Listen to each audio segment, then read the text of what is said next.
Recording over here. Recording over there. Shake your hands. Wave your hands in the air. Shake it there. Yeah. I don't know. Okay. Are our faces too squishy? All right. Now you're wondering if your face is too squishy. Now I'm like, is my face too squishy? Welcome to Figuring It Out, our weekly podcast for our student ministry, where we are trying to figure out how to live faithfully in a culture that's ever changing and quite often just messed up and confusing. So today we have a very special guest. We have Jennifer in the building, or not in the building, out of the building. Very much out. On a Zoom call.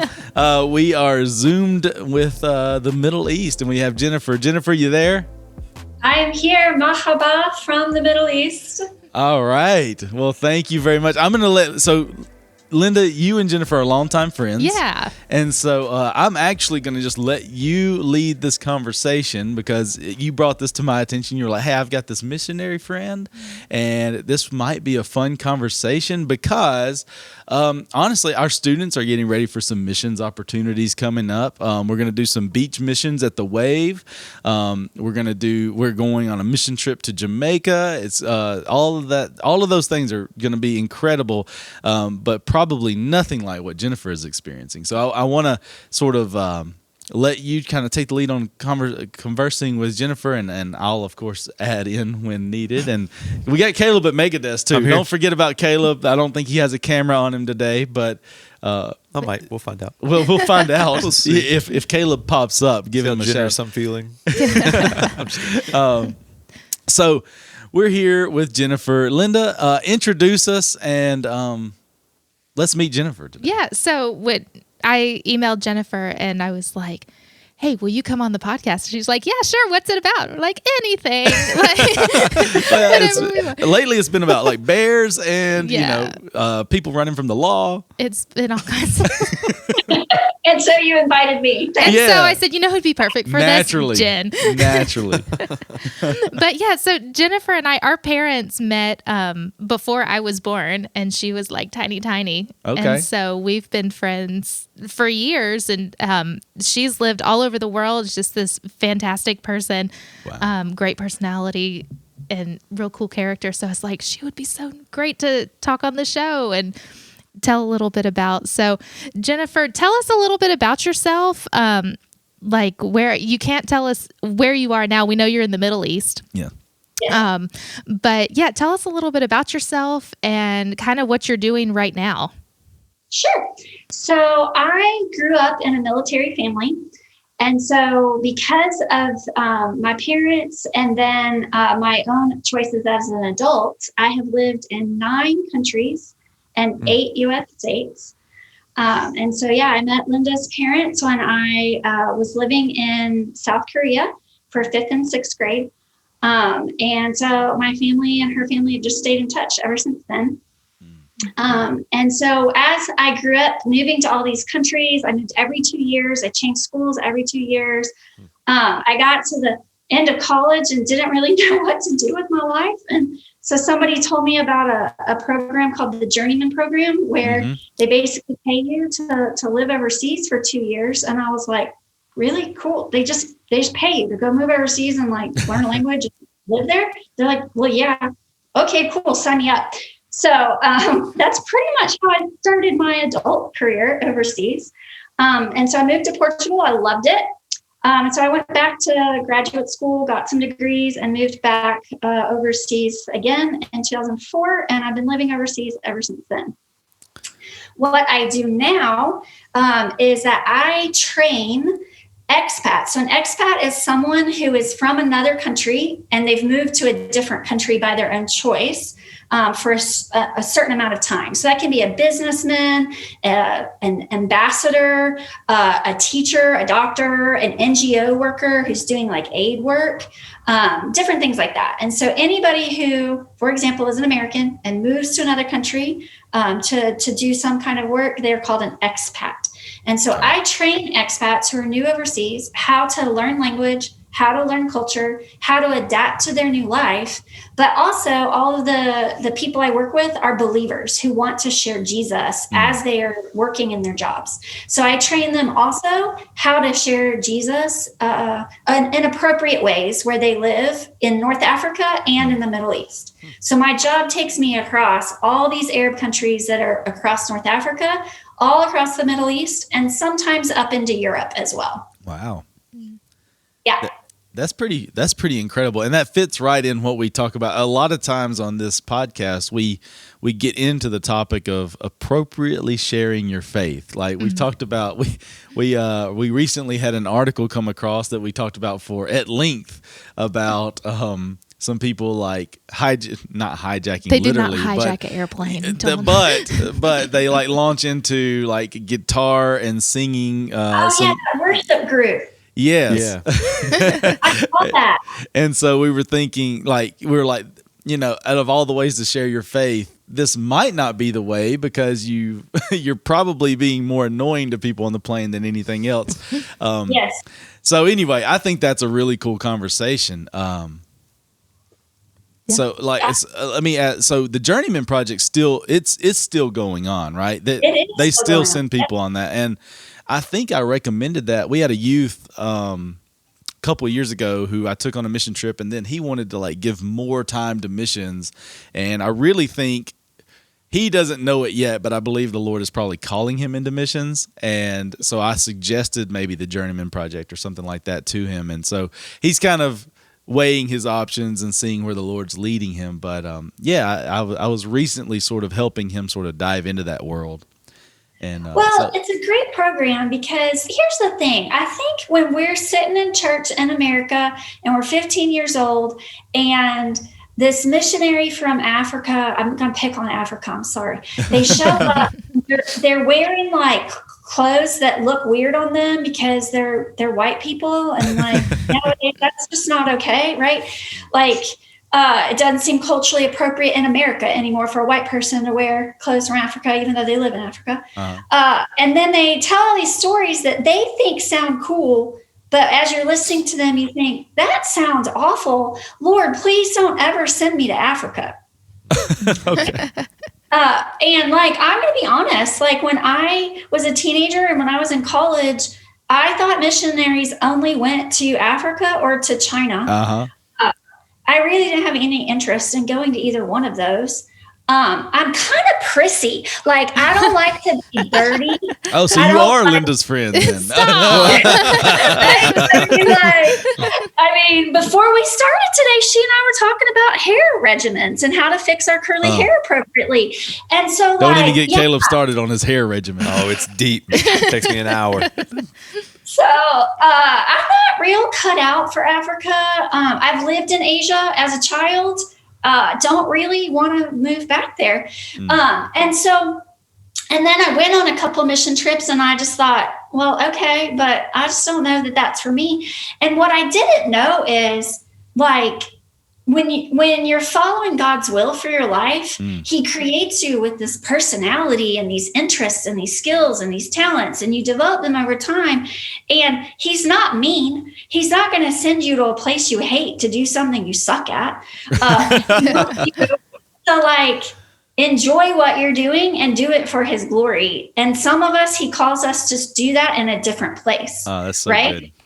And so, Joseph, you just said like he's calling you to another job. So he's moved you to just another church. Well, for me, he just moved me to a different country. Sometimes it might just be moves you to a different state. Yeah. Like, I think when we look at scripture, we see all these people, God moved people all the time. And very rarely did they actually stay in one place forever and ever and ever and like live and die there, Right. And so that's another thing I tell people as well is like, don't think if you sign up to be a missionary that you're going to have to move somewhere you hate to do something you suck at and don't enjoy for the rest of your life. It could be he's calling you for a season because he has a work he wants to do in you before he can ever even do a work through you. So the Journeyman program is awesome because it gives you 2 years to just get a taste of it and see if you like it or not. That's so good. I tell people all the time that if you're going to put your yes on the table for Jesus, that's got to be yes to anything, because you don't know where that door is going to open up and where it's going to lead you. And so it can't be yes, Jesus, but with all these stipulations, Right. Because you don't know what he's going to do, and you sort of have to be open to the fact that he's going to work in you as much as he's going to work through you. And Right. that's the one thing is people get a little worried that, I don't have the skills, or I don't know if that's quite my calling or whatever. And you might just have to try it and see what the Lord does. Right. Well, honestly, part of my story of how I ended up where I live now, that's part of it. So when I signed up for the Journeyman program, when I was 17, I watched a movie called Roman Holiday. Now, I am sure every single teenager listening to this podcast has probably never seen it, because it came out in the 1950s and it's black and white. Oh. Don't let that stop you from Write watching that down, it. Caleb. We need to have a viewing party. Holiday. The Roman Holiday. Is that with Audrey Hepburn? Audrey Hepburn. Is that on Netflix? It might be on Netflix. She's this princess of some European country, and she's tired of being a princess. And so she just wants to be like a regular person for the day. And so she tries to hide in regular, Joe Blow, Rome. And this journalist figures out who she is, but he plays along and pretends he doesn't know she's a princess. And the whole movie is just her having a great day in Rome. And I watched that when I was 17, and I was like, by golly, I'm going to move to Europe, and I'm going to have a cute little apartment with a balcony, and I'm going to go buy fresh flowers at a market, and I'm going to ride a little, Vespa moped thing, and I'm going to have my little Roman holiday life. And so when I signed up for Journeyman, I told God I was, totally willing to go wherever he wanted me to go and do whatever he wanted to do. I said that. God knew deep down in my heart I didn't mean it. And so I kept picking all these jobs in Europe that the board would say medically we have some reasons why we don't think that's a good place for you. We want the best for you. And so they just kept telling me no to each one I picked. And so finally they sent me this job that was in Cairo, Egypt, where I would learn Arabic for 9 months. And then the rest of my journeyman term, I would get to travel all over North Africa and the Middle East, helping out in different projects. I'd get a lot of variety. I'd get to travel a lot. And they were like, we think you'd be really good at this, and we think you'd really like it. And I said, I literally did not pray about it. And I said, I do not want to live in Africa. I do not want to work with Muslims, and I do not want to learn Arabic. No, thank you. And slid the paper back across the table at them.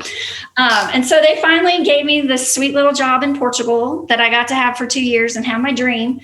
And God was like, I'm going to give you that, but after that, you're going to do it my way, child. And so I came home from Journeyman program, and September 11th happened, within weeks that I was home. And I was like every other American, who are these Arabs and Muslims, and why do they hate us? Why did they do this to us? And I didn't understand. And so I used my time in grad school to just start asking questions. And I lived in San Francisco, which there's a lot of Muslims there, a lot of people from Afghanistan. And so I just started learning a lot about them and their culture all through grad school. And through that, God gave me a heart for Muslims. And I had no idea where I was going to go, but I knew I was going to work with Muslims after that. And I said, Lord, I'm willing to go wherever you want me to go. And I picked a place, that door closed, and I ended up living in the United Arab Emirates, but I was not working with Arabs. I was working with people from Iran. And as I lived there, I realized, as I looked at all the Arabs around me, I was like, well, I love Arabs. And so I called up the board and said, can I work with people from Arab countries? And they're like, yeah, come on. And so that's kind of how I ended up working with people from North Africa and the Middle East. But the board was like, yeah, you're kind of a priss. We're not going to send you to North Africa, the Middle East. We'll send you to France, and you can work with Arabs in France. And so I went there thinking I would be there 2 years and then move to the Middle East or North Africa if the Lord sent me to Africa. And 15 years later, the Lord moved me to the Middle East. And so I actually just got here last October, and I love it. I'm thriving because I see now that God knew my heart all along, and he knew I like their culture and I like their lifestyle. And I like camels and like, I like being hot and living in a desert country where I'm not freezing all the time. And I like the history that's here. I like the way they go about things and do things. And so he knew that, and he sent me to a place that I loved. But he took 24 years to get my heart ready to say yes to living here. Wow. And I think that's important to remember. Like, just because, like you said, just because you put your yes on the table, like, it doesn't mean you're automatically going. Like, God's working, and he's using what he's making you to be. God usually knows more about your future than you do. It's like all the time. and how to prepare you for what he has down the road. There may be a lot of steps to getting there. Yeah. Yeah. So, Jennifer, you just had an interesting experience. You just had back surgery. And I had emergency back surgery. And like, from what I understood from your mom, it's like usually they try to bring you back stateside to have stuff, but like you could not travel. Like, it is happening today. So correct. Tell us a little bit about that experience. And like, so I will say I've been on a number of international trips, and anytime like somebody even like stubs their toe, it's like gasp, like, do we need medical attention? Because this could be a whole different ball game for our mission trip kind of thing. So this is that one thing that if you're doing international missions as an American, you're thinking like, anything can happen. I just don't want that to happen. I don't want to have to get medical attention in another country. That just seems to be the one scary thing. Yeah, because this was like emergency surgery, hospital stay, like the whole thing. Tell us about it. Yeah, so let me clarify first and say this was my first ever in my life MRI, EKG, overnight stay in a hospital, IV, surgery, stitches, anything. I've never had that happen in my entire life. Wow. Wow. And I've lived overseas as an adult for 20 years. So I have a pretty good track record of so far, not needing a hospital visit. So you're pretty tough. I've always had back pain. That's something I've lived with for 25 years. And that's just, I have scoliosis. I have one leg longer than the other. And so I've learned how to manage it. Okay. And also I will say I'm 46 years old, and in your 20s and your 30s, they start telling you that in your 40s, your body fails you. And it just happens. And so like, there's been some times in my 40s that I'm like, oh, so is this old age? Cause I just don't know, And I thought 30 was bad. Come on now, Jennifer, give me some hope. Sorry. So it's all downhill from there. It's downhill. Right, it's all downhill. So because of I've been traveling a whole lot. I just moved in a new apartment. I've been moving furniture and heavy boxes and things like that. I've been having more back pain than normal.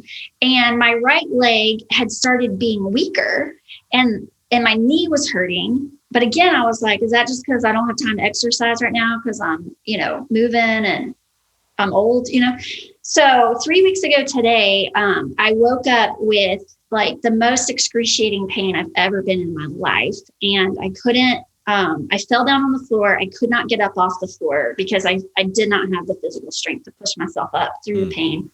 And I couldn't sit, I couldn't stand, I couldn't walk.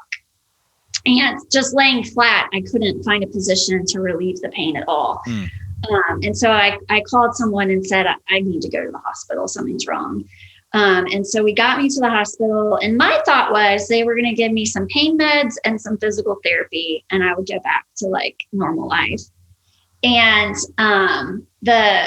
that day, I will say, was kind of awful. Just the whole pain and them not understand. It was a cultural moment when I said, I cannot sit in a wheelchair. You need to wheel me in the bed. And they're like, the bed won't fit. And so I was like, okay. And so they said, you can walk or you can sit. And I was like, I have to walk then because I cannot sit. And so it got me about halfway there and I pretty much collapsed. And anyway, we figured out the bed could have gone to the x-ray room. And so I refused to move from the x-ray room until they brought me the bed. And Arabs were like, that's not how we do it. And I was like, it's okay. It doesn't mean that you can't do it. So, I like that. Yeah. So, I didn't care about being culturally appropriate at that moment. Anyway, You just needed some relief. The doctor came in and said I had 2 herniated discs that were causing me to have an acute pinched nerve in my back. And it had pinched the nerve so much that I was rapidly losing all of the strength in my leg. And I mean, we saw that throughout the day. Like by the end of the day, I couldn't walk. Wow. So he said, you have to have the surgery first thing tomorrow morning. And so I asked and I said, well, can we wait like a day or two and try some of the physical therapy things first? And he said, no, like the longer you wait, the higher the probability you'll have permanent like nerve damage and like less ability to walk. And so normally our company would fly us to the States for a surgery like that. And we actually recently just did, in January, there was someone here who had the same exact thing as me. And they flew her to the States, but she still had some ability to walk. And her deterioration was much more normal and slower than mine was. Mine was very rapid. And so basically our medical coordinator talked to the powers that be and said, she cannot fly. She can't walk. She can't sit. She can't. There was no way. They would have had to like knock me out and medevac me. Right. Yeah. For that long of a flight. And so, the next morning I had surgery for the first time in my life. And I was home on the 3rd day, walking about 10 steps at a time with a cane. And so I'm single, I live by myself. And so some friends took turns staying with me to make sure that I had the help that I needed for the first few days till we knew that I wouldn't fall. And so then since then, someone comes every day, brings me food, makes sure I have everything I need. I'm not allowed to sit at a 90-degree angle for 6 weeks. I can stand, I can lay flat, and I can recline at like a slight angle. And that's it. I can't bend over. I can't twist. I can't lift anything. And like I said, I can't sit. Wow. So, yeah. Yeah, we were talking earlier, and she's like, I'm actually standing. So, got her computer set. And okay. Yeah. So can I hit pause real quick and just ask about the medical team that you were working with? Were they all trained there where you live? Or I know that a lot of countries, they'll send people they'll come over here and go through medical school and then go back home to be a doctor or whatever they're going to be. Were your doctors American trained, or were they trained where they are? Yes, they were American trained. My doctor actually got his medical degree from Cornell University. Okay. So I thought that made me feel pretty confident. Big red bears, according to Andy. Like the Nard dog. The Nard dog. I don't know. Did that grant you a little comfort? It did. At that point, honestly, I was in so much pain and I was terrified of that flight. And I've flown all my life. So I'm not afraid of flying, but trying to fly internationally, I couldn't sit for more than a minute without almost passing out and breaking down sobbing from the pain. So you really didn't care where they got their degree from. You were just like, do something. Just fix me. Yes. Just fix this. And so a lot of people have asked, was I scared? And I was like, I was only scared of the flight. I didn't have time or the mental processing to feel scared of surgery. I wanted relief. Yes. Yeah. That was taking over. Oh man. Yeah. That's nuts. I know. And we were talking, she has this beautiful patio and it's got like all this new patio furniture. I was like, you can't even sit on your patio. Can't even sit on your new patio. Well, I did buy a couch for the patio so I could lay on it. That's right. You can lay on the couch. But here's a funny story in that, so I was in France during all 3 of the lockdowns for the pandemic. Mm-hmm. And I lived in, 52 square meters is equivalent to about, I want to say less than 600 square feet. Mm-hmm. With no outdoor space. I wasn't allowed outside except for 1 hour a day to go within 1 kilometer of my house. And I had to take a permission slip that stated why I was going, mainly to buy groceries. Wow. And so in order to stay healthy, I walked laps in my apartment this tiny little apartment. I just walked laps around and around and around and around all day. It took me forever to get 10,000 steps every day for these walks. And so my You probably patio, got dizzy. not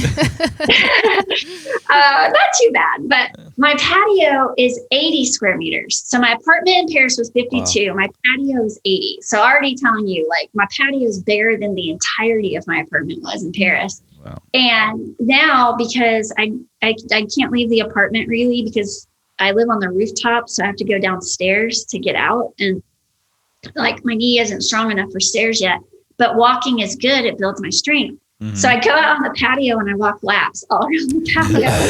There you go. And I'm like, trigger, back to the lockdown day. But I said, man, the pandemic prepared me for 6 weeks of doing nothing inside of my apartment and walking laps and, Zoom calls and stuff. That's true. So are you like, y'all just had a big dust storm. I said, I didn't know. I knew that Jennifer had moved, but it's like, to an undisclosed location. And then she posted something about a dust storm. I'm like, yes. And so like when they have a dust storm, is it like you can't go out and enjoy your patio anymore? That's what I'm concerned about, is the patio. Sounds No, yeah.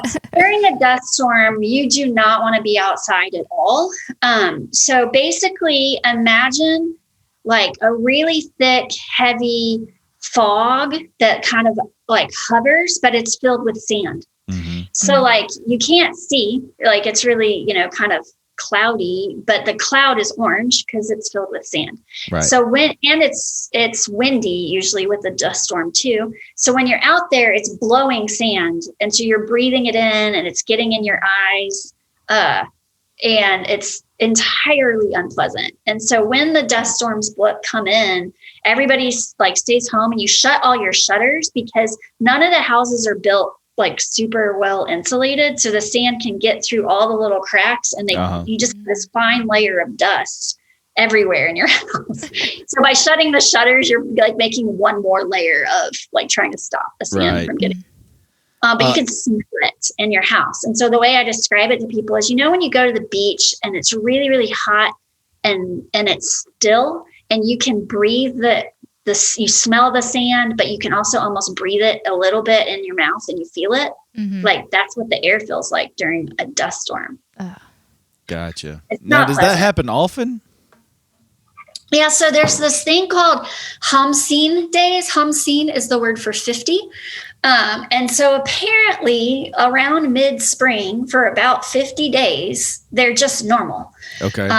So this one was our third one. We had a huge one about a month ago that was crazy. But we had two this week that were a lot smaller and weren't so bad. Okay. How long does that last? Is it like? Usually like a couple hours or overnight. Okay. Like any other kind of storm that you would have, like rain or something that blows in, Okay.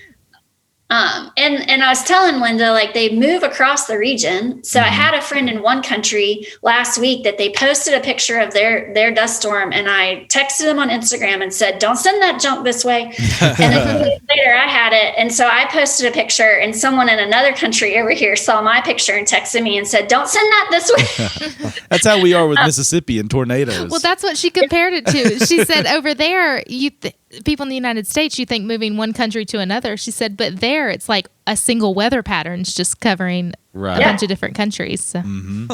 Like literally my country touches like 4 countries. One of them is about an hour drive to the border. Another one is maybe an hour and 15 minutes to that border. The other 2 borders are a bit further. They're probably like 4 or 5 hours to the border. So like when you think Alabama, Mississippi, like depending on where you are, an hour, there in Huntsville, an hour, you're in Tennessee. That's the same weather pattern. Mississippi, it might be that it rained yesterday and it's going to rain on you today, and so that's how it is here. It just kind of depends on which country we're talking about next door. So being in such close proximity, how easy is travel? Like if you wanted to go to a different country, I don't know, like if you had friends over there, like how easy is travel where you're at? we pretty much have to fly to you can't cross the borders easily. because what I tell people is I live in a good house in a bad neighborhood. Mm-hmm. So the neighborhood watchdogs watch very stringently who drives across borders. And so it's actually just a lot easier to get on a plane and fly there. And driving through the desert is not easy either. So we usually have to fly, even though we're really close. And yeah. What are some so let's kind of move into sort of what you do for a living, as far as like, I'm curious, what are sort of some success stories about people you've trained and you're just seeing some fruit from that training? Can you share anything like that with us? Yeah. So my training encompasses basically I was about to say a number, and then I thought, I don't know, should I put a number? I help people learn how to learn language. I don't teach them the language itself, Right? Because I don't speak that many languages across our whole. Well, I was going to ask that too, because you were talking about, like you're kind of like, for a long time you go into this place learning this language for 9 months or whatever, and yeah. So you say you don't know many languages. I was going to ask, are you like a linguist? Do you pick languages up easily, or? Yes. Okay. So I was exposed to foreign languages as a child. We moved to Germany when I was 4, and I moved to Korea when I was 10. And I've been studying languages, pretty much since, high school onward. Yeah. And so I am what is called a polyglot. I speak multiple languages.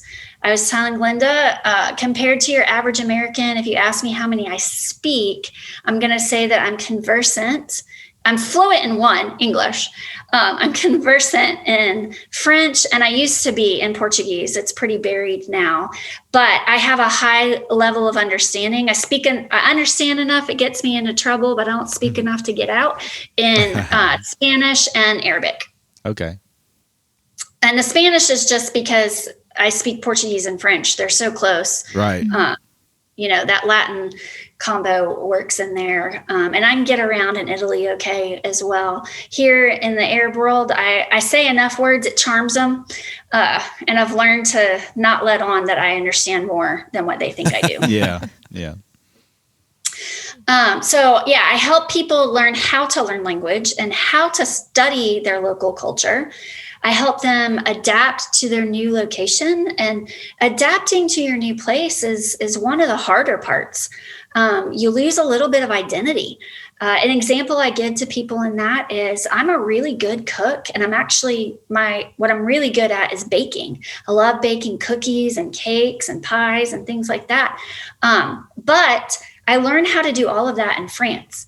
And when I get here, the vegetables are different. The dairy is different. The altitude is different. My oven is gas and not electric. And so all of a sudden, everything I bake fails. And I mean, it is like straight up off of the Nailed It show, And so I feel like a failure, and I've lost my identity of being a good cook and a good baker. And so you struggle with that enough in time, and people start to really have some struggles a few months in. You love to go for a run as a single woman or a married woman, and you live in a country where you can't go running on the streets here. So how do you transition that? And so I basically in that area work as a counselor, just offering some advice, listening a whole lot, comforting a lot as they struggle through that until they kind of come up for fresh air. Yeah. Usually about a year to 18 months later, after they've landed and they start finding themselves again. Mm-hmm. But also help them learn how to do ministry. And it's different everywhere you go. And so I basically teach a lot of foundational principles and give them access to a lot of different tools. And then they work with an on-the-ground mentor in their location that helps them know how to cater all of that to where they specifically live. Okay. That's what I was curious about, is how, when you're doing all these different locations and all these cultures, and then within those there's subcultures, there's just no way that anybody could be an expert in all of it. So I was curious the process on like, what, you either know everything or you got a great network of people working with you here. Right. Well, I have a great network of people. I do have a saying, Arabs are Arabs wherever Arabs are. And so it's fascinating to see that Arab behavior in the United Arab Emirates or Saudi, where they're super crazy rich, you'll see them do the same things in Jordan and Lebanon. Then you get over to Morocco and Tunisia, where they are not as rich, and they're doing the same things. And then you go up to Europe, where they're immigrants. They're not even in their local normal culture that they're used to, still doing the same things. Now, there's obviously some differences as well. But once you've kind of learned the foundational Arab culture, Arabs are Arabs wherever Arabs are. Well, and you use the analogy that you're like an airline stewardess. Yes. So I tell people when I'm explaining what I do, that I'm like an airline stewardess. I help them get on board, right? At the beginning, I help them know everything that they need to know to have a safe and pleasant journey. And I explain it all. I make sure they're comfortable. Then throughout their journey, I check on them. If they need something, I bring them their Coke and their pretzels and their blanket. And if they go into distress mode during their flight, I definitely zone in and focus on them to make sure that we get them back into healthy for the rest of the flight. And then at the end, I help them make sure they have everything that they need to deboard their plane and continue on their journey. But I am not flying the plane. I'm not in charge. That's their supervisors, their leadership. I'm just there, the cute girl with the hat and the smiley face who can be tough sometimes when she needs to be. I love that. I love that. So living where you do now, how is that different from like telling, like, why does the government think that you're in their country? And that's a great question. Versus like when you lived in France, I'm sure it was a little bit different. Well, so when I lived in France, I was on what was called a long stay visitor visa. So I had a year-long tourist visa every year for 12 years.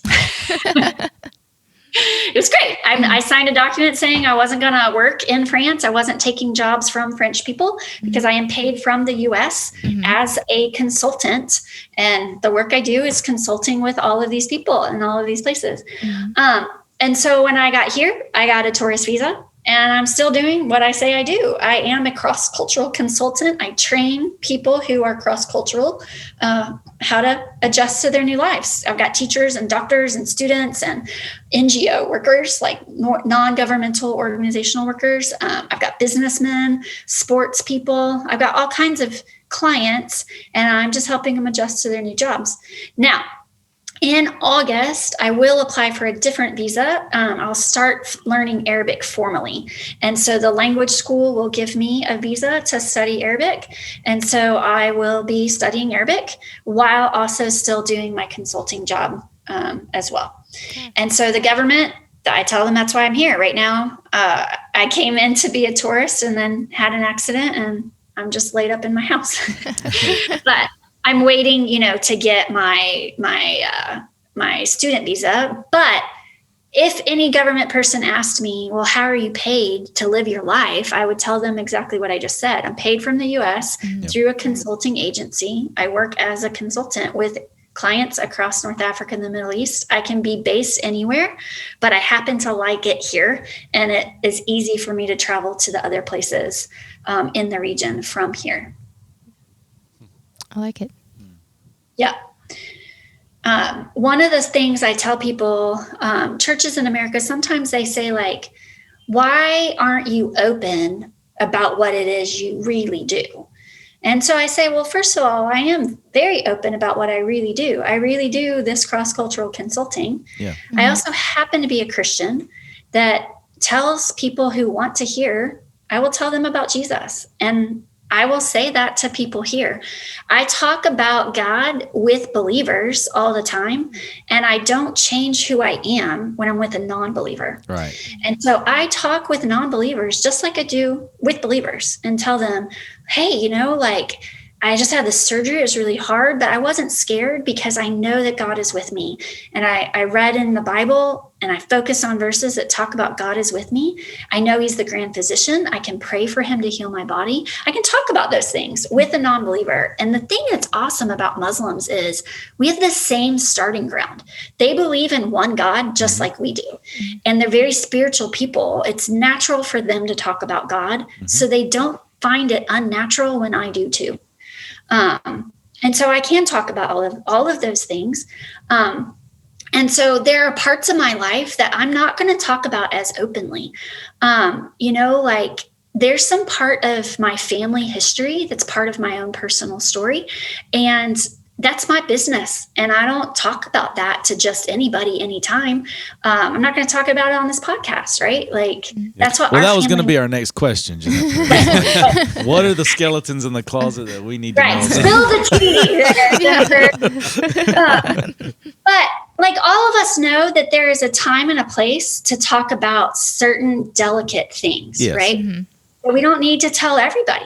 I don't need to tell everybody how much I weigh. That's not your business. That's my business and my doctor's business, right? So in that, I don't have to say that there's this behind the scenes reason, because I don't mean for it to be a hidden thing. I'm very open about it. I love Jesus, and I want people to know about how great he is. But in the Bible, when you look at the story of Samuel, the prophet, he had anointed Saul to be king. And then Saul, screwed up. And God said, okay, I'm moving the kingship from Saul to David. Go anoint David as king. And Samuel was like, whoa. I go do that and Saul hears about it, he gonna kill me, And so like Samuel was shaking in his boots. And so what Samuel did was he took a heifer and he offered a sacrifice near where David was, so that if Saul asked, what are you doing here? He could say, I was offering a sacrifice. And he did offer the sacrifice. He did what he said he was going to do. He just brought a heifer along, to have another reason to be there. And he anointed David on the side to protect himself from Saul. So that's what a lot of us in these closed countries where if we said, hey, I'm just coming in to be that M word you guys keep using that I can't bring myself to say. Like if we came in saying that's what we're going to be here to do, they would kick us out immediately because they don't want you here for that. Mm-hmm. And American Christians struggle with that. But think about those kids that were singing on the airplane. If a bunch of Muslims stood up and started like bowing down, saying their Muslim prayers, like everybody would have been freaked out and all the Christians be riled up. If they can't do that, that's not okay either. And so we don't want to force ourselves on people, and they don't want us forcing ourselves on them, right? We said that very thing on that episode.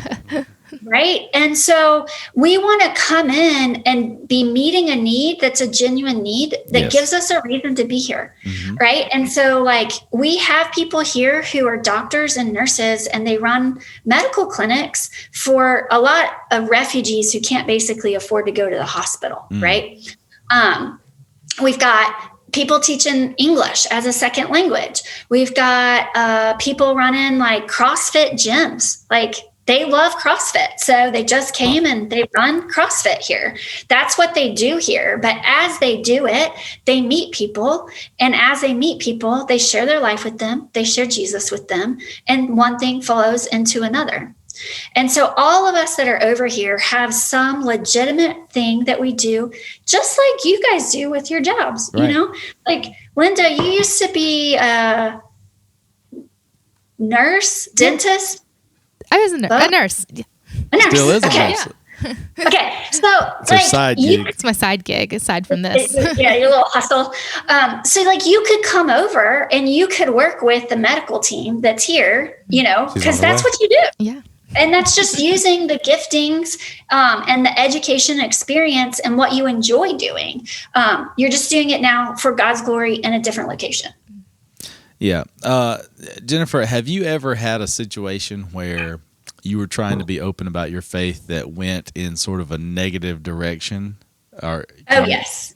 So like that could, in our minds, it might play out a little differently in real life, but just in a way that could have been a scarier situation than what you ever would have thought or anything like that. Yes. So I tell people all the time that here in the Middle East, I I never really fear for my safety at all. I actually feel very safe here.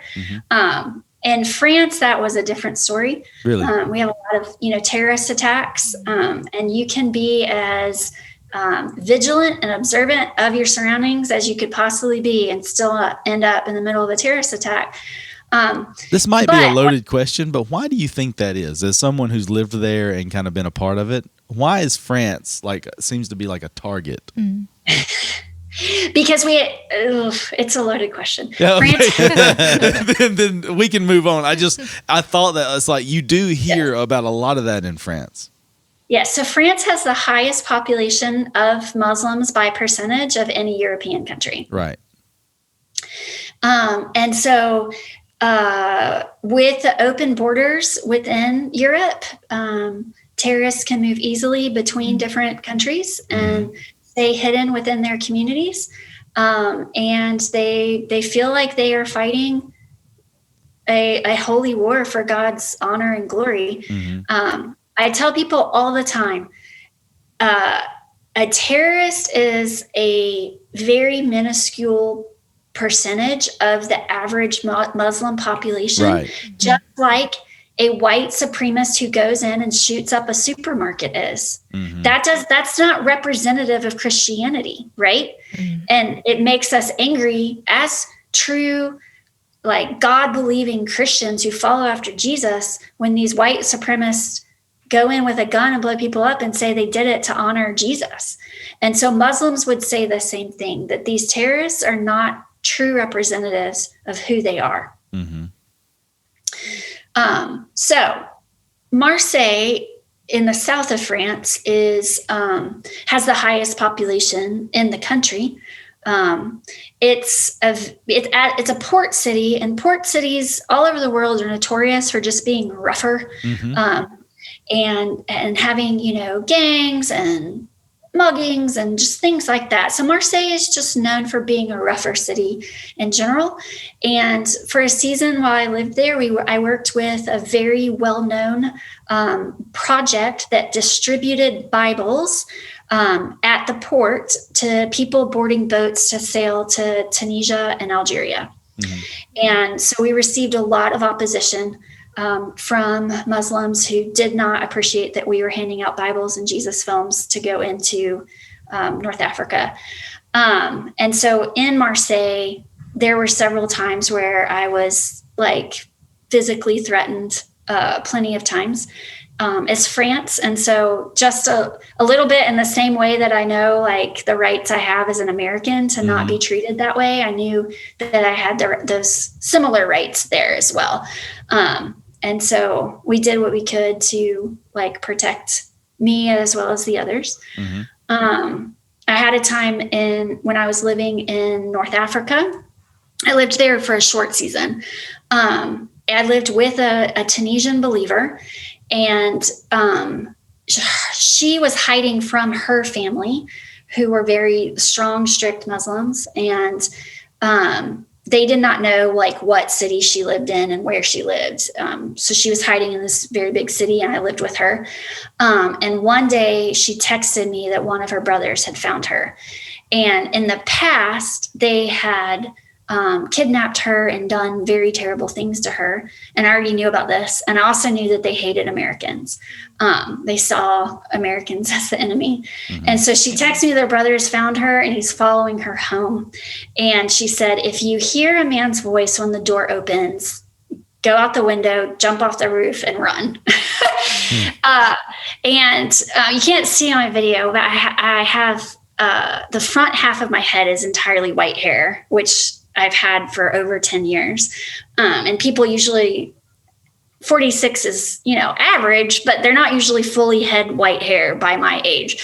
And so people are always like, how'd you get that? And I was like, one very bad night in Tunisia. So I jokingly also say every white hair, I don't know if I should say this on the podcast. Every white hair has a name, and most of them are Muhammad. All of our guys are named Muhammad, but, so I got basically a white streak overnight that night. What's her name in Frozen, that it just I like to joke and say that they were inspired for the story Frozen by my hair. And so anyway, You should try to make the royalties off of that. Yes. right. I did not have to crawl through the window and jump off the roof and run. But it was a very scary night because I'm not a runner. So, but I think we decided at that point, I did not need to live in that apartment with her anymore. Yeah. Man, that's crazy. No. So, what's the status? You might can't say much about this. I don't know. What's the status of the church there where you are? Like, you know, as far as our American context, I'm sure it looks much differently. Can you describe that at all? I can. Okay. So, first of all, in parts of the Middle East, people need to remember that Jesus lived here, and his followers all started here in the Middle East and spread out from here. So there has been a Christian population in the Middle East for 2,000 years. Right. And so when you hear on the news about Christians being persecuted in places like Syria and Iraq, most Christians in America think Christian like themselves, but it's actually like a cultural Christian versus a cultural Muslim. They were born into this historically Christian family lineage. Okay. And that's, I don't know if I've explained that super well, but it doesn't mean they're like a evangelical believer. They didn't make a choice to be a Christian. Okay. They were born one. So the government, if you were born a Christian, you're allowed to be a Christian. If you were born a Muslim, you're allowed to be a Muslim and you have to stay a Muslim. You cannot change. But a Christian, if they wanted to, they would be allowed to change. And they keep tabs on that somehow? Yep. Yeah, it's like your birth certificate. You know, you get like name, date, weight, religion. Okay. Okay.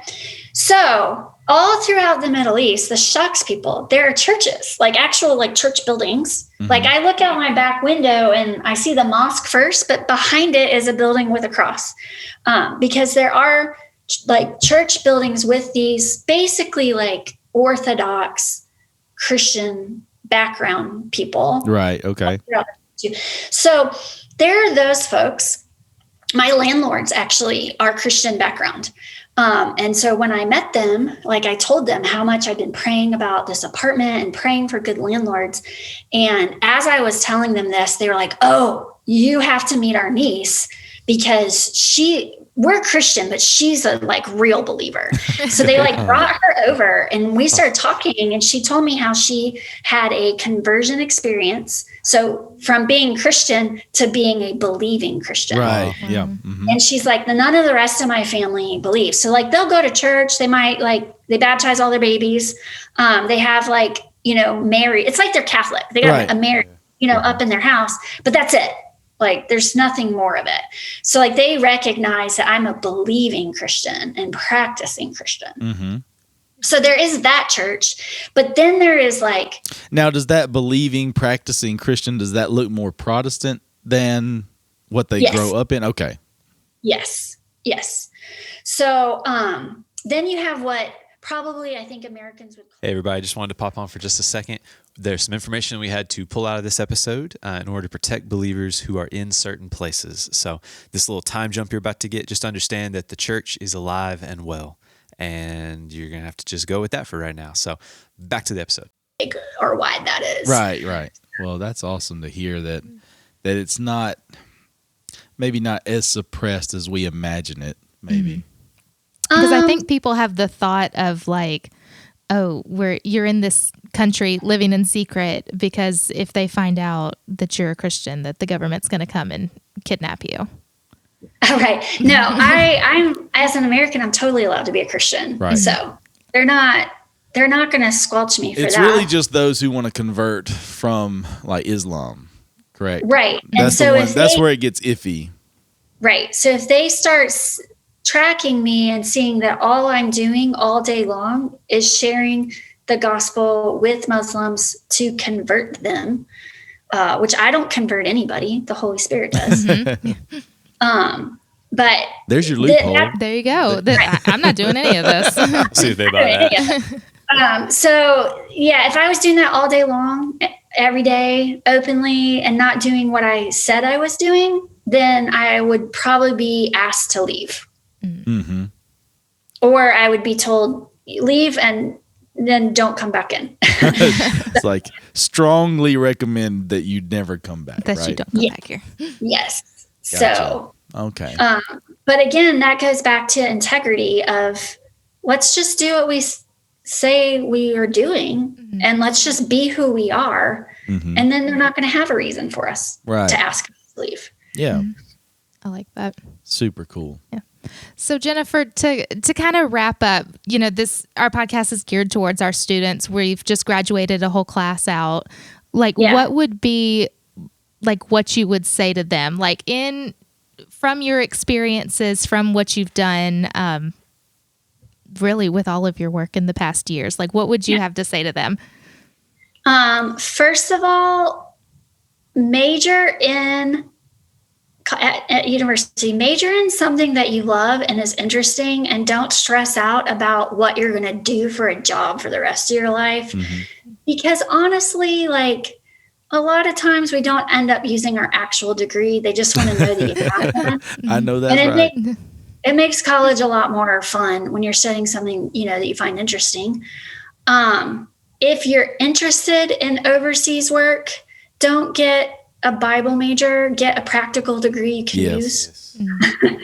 That's just more useful. And I would say, I hear a lot of adults talk to teenagers about like, make wise choices, and it's so true.